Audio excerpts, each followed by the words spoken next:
Dans la vaste bibliothèque du comportement humain, peu de sujets sont aussi intrigants et controversés que l'art de la manipulation.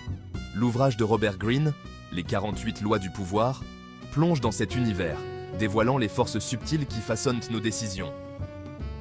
Greene remet en question la morale conventionnelle, exhortant les lecteurs à faire face à la réalité que l'influence, souvent obtenue par la ruse, est un élément incontournable des relations humaines. En comprenant ces stratégies, nous nous dotons des connaissances nécessaires pour reconnaître et résister à la manipulation, préservant ainsi notre autonomie. Au cœur de l'analyse de Greene se trouve une compréhension fondamentale de la psychologie humaine. La manipulation exploite nos désirs les plus profonds, nos peurs et nos insécurités, guidant subtilement nos perceptions et nos actions. Greene souligne que les êtres humains sont des créatures émotionnelles, mues par des désirs et des angoisses que les manipulateurs exploitent. En comprenant la psychologie de la persuasion, nous acquérons un outil puissant pour naviguer dans les interactions humaines en faisant des choix fondés sur la raison et la conscience de soi. Greene présente un cadre de 48 lois, chacune représentant un principe de la dynamique du pouvoir. Ces lois sont des outils puissants pour comprendre comment les individus et les groupes peuvent influencer et contrôler les autres. Parmi les plus puissants figure le principe de la dissimulation, où les manipulateurs masquent leurs véritables intentions. Ils utilisent des masques et des façades pour tromper et manipuler ceux qui les entourent. Une autre loi clé consiste à créer un groupe de fidèles, attirant les autres dans leur orbite par le charisme et le mystère. Le charisme agit comme un aimant, attirant les gens et les rendant plus susceptibles de suivre. Maîtriser l'art du timing est crucial. Savoir quand agir peut faire la différence entre le succès et l'échec. Le bon timing peut transformer une situation défavorable en une opportunité. En intégrant ces lois, nous développons une conscience de la manipulation, nous permettant de résister aux tactiques et d'affirmer nos limites. Cette compréhension nous donne le pouvoir de naviguer dans des environnements complexes et de protéger notre intégrité. Maîtriser l'art de la séduction, influencé par le désir. Greene explore la séduction comme une forme de manipulation, qui ne se limite pas à la romance, mais s'applique à divers contextes. En créant une aura de mystère et en reflétant leur cible, les séducteurs attirent les autres, leur donnant le sentiment d'être compris et valorisés.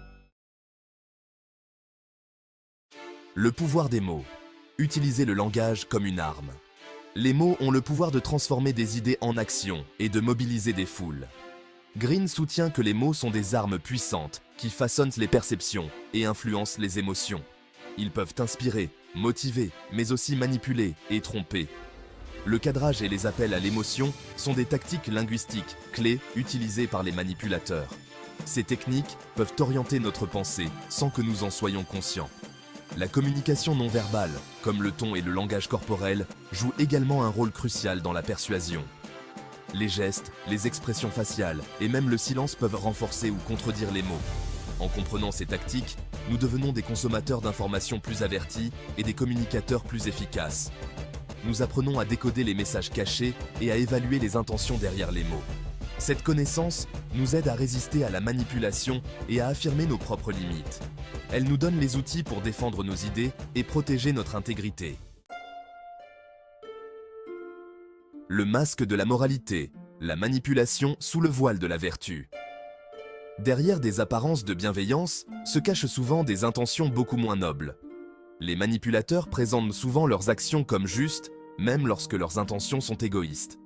Ils utilisent des masques de vertu pour dissimuler leurs véritables motivations.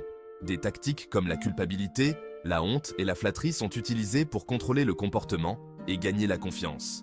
Ces méthodes subtiles peuvent souvent passer inaperçues, rendant la manipulation encore plus efficace.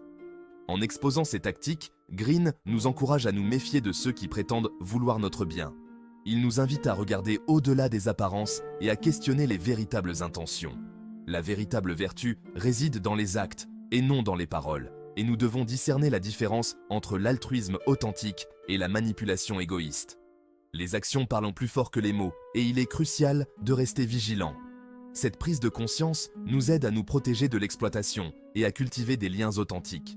En comprenant ces dynamiques, nous pouvons mieux naviguer dans nos relations et construire des connexions basées sur la confiance et la sincérité. Conclusion. Naviguer dans un monde d'influence. L'œuvre de Green offre des éclairages précieux sur la psychologie de la persuasion et les tactiques des maîtres manipulateurs. En comprenant ces principes, nous sommes en mesure de reconnaître et de résister à la manipulation, d'affirmer nos limites et de naviguer dans les interactions humaines avec confiance. La connaissance est le pouvoir, et comprendre la manipulation nous permet de nous protéger et de cultiver des relations authentiques fondées sur le respect mutuel et l'empathie.